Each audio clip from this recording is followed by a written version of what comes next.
Hi, and welcome to my blog. Today I want to read to you a section from chapter 15 of my young adult novel, The Osprey Man.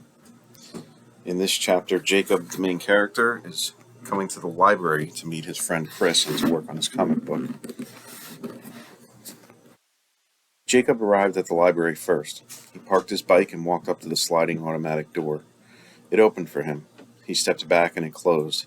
He stepped forward and again it slid open with a whooshing sound. Jacob never tired of this game. He felt like he was in Star Trek when he went through that door, entering a strange new world, one of rockets and monsters and dinosaurs and cowboys and Martians and anything else he could imagine, all in the books. Coming or going, young man? It was the librarian, Mrs. Lawrence Smith, heading out as he stood there playing with the door. She knew him well from the countless hours he spent there, and had always encouraged Jacob's boundless enthusiasm for books of every kind. "Oh, coming in," Jacob said. "I have to get something from the science fiction section."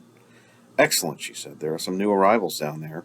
I'm sure you'll find what you want, but if not, stop by the desk when I get back. Just out to lunch now." She waved and went up the sidewalk, and Jacob continued inside. Jacob walked in and let the cool air-conditioned breeze waft over him. He breathed in deep through his nostrils, taking in the smell of the library. That smell was one of the most comforting things Jacob knew of. It was vaguely like vinegar, he thought, as if the ideas percolating within each book were basting in their juices, just waiting for someone to take them on. No matter what was going on at home or school, no matter how upsetting or chaotic things seemed in the outside world, the library did not change. Jacob walked in and smelled that smell, and everything was right and good and perfect in the world. He loved it for that reason. Jacob took a left at the small collection of VHS movies and books on tape and bounded down the stairs. There, in stacks brightly lit by fluorescent lights, were the mysteries, detective novels, and classics. And on the shorter stacks, the ones up against the wall that lined the entire perimeter of the lower level, was what he came to find. These were the books with the spaceship and dragon stickers on the spine, the science fiction and fantasy books. A long time ago, when Jacob was just a little boy, his mother had taken him to the library, and he had wandered down there. He had brought up a few things with him. They looked like children's books to him. The Martian Chronicles, Foundation, A Wizard of Earthsea. With their colorful covers filled with alien skies and cartoonish characters, he thought they were something like comic books. But then he arrived home and started reading Ray Bradbury, and he knew how wrong he was. These were real books, adult books. They were hard to read back then, and Jacob understood very little of the house and There Will Come Soft Rains, or of the Wizard Ged. Now that he was 12, he knew better. He knew these were adult books, made to look like trifles.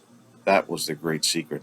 Adults might overlook them, but only because they could not see the treasures they hid within. They were for kids who could see what the world was really all about, for those who could see how incredible life was.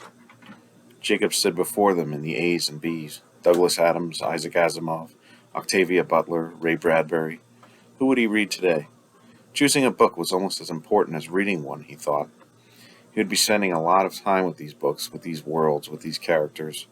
Jacob wanted to make sure they would truly transport him. He knew there was no guarantee of that. He'd read some books he didn't like, but not many, not since he had found this section.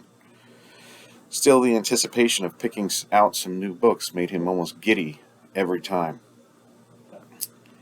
He scanned them slowly and carefully, looking for the book or combination of books that he could spend time with. Jacob looked long and carefully. He walked along the wall of books, taking in the different titles, occasionally removing one and looking at the cover.